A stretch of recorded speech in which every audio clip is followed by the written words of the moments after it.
Strange things happen in Africa. A story from my grandmother.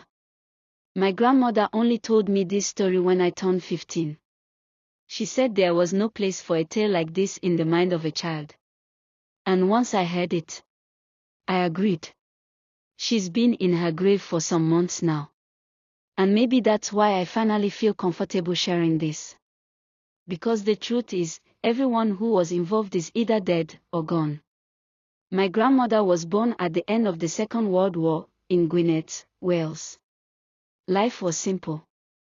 After her studies in natural sciences, she discovered her true passion, reptiles and birds. And so, in 1967, she boarded a ship bound for Africa. Africa at the time was dangerous. Nigeria was entering a brutal civil war. Colonial shadows still lingered.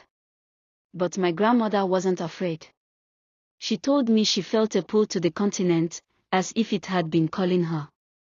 In Cape Town, she met my grandfather, a tall, quiet Afrikaner, a microbiologist who spoke several African dialects. They fell in love fast, married even faster. A whirlwind romance. That was the happy part of the story. The part she told with a smile. Then her face changed. Her voice grew heavy. Strange things happen in Africa, she said. I've seen incredible things. Things you only read about. I think Africa carries an old magic. The older the land, the more potent the magic. And Africa is the oldest of them all. You feel it the moment you step onto the red earth. You can smell it in the air, like the sharp scent before lightning strikes. She told me about a boy bitten by a black mamba. One of the deadliest snakes in the world. A full-grown man wouldn't last 7 hours. But the boy, he screamed, collapsed, and was carried to the village shaman. My grandmother watched from a distance as the shaman prepared herbs, whispered to them, then cut his thumb and mixed blood into the paste. He forced the medicine onto the boy's tongue.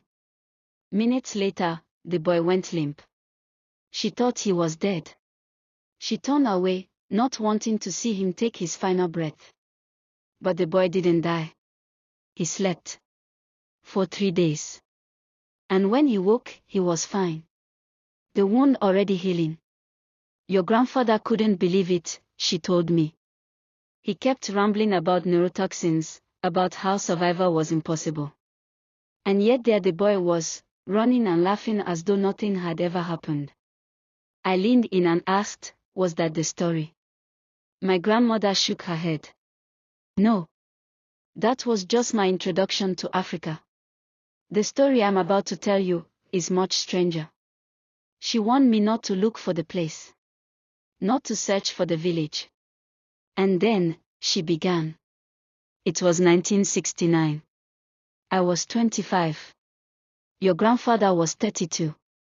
We had been sent to a remote village to study the lions and the rare West African black rhino. We thought the danger was poachers. We were wrong. The real danger was something else. The village was eerily silent when they arrived. No children ran out to greet them. No laughter. No chatter. Only stares from shadowed doorways. Mothers clutching their babies. Men gripping spears tight in their fists. That silence, my grandmother said, felt like the silence before a storm. She looked at me gravely. I should have turned back right then. I should have dragged your grandfather out of there. But I didn't. And what we found in that village has haunted me ever since.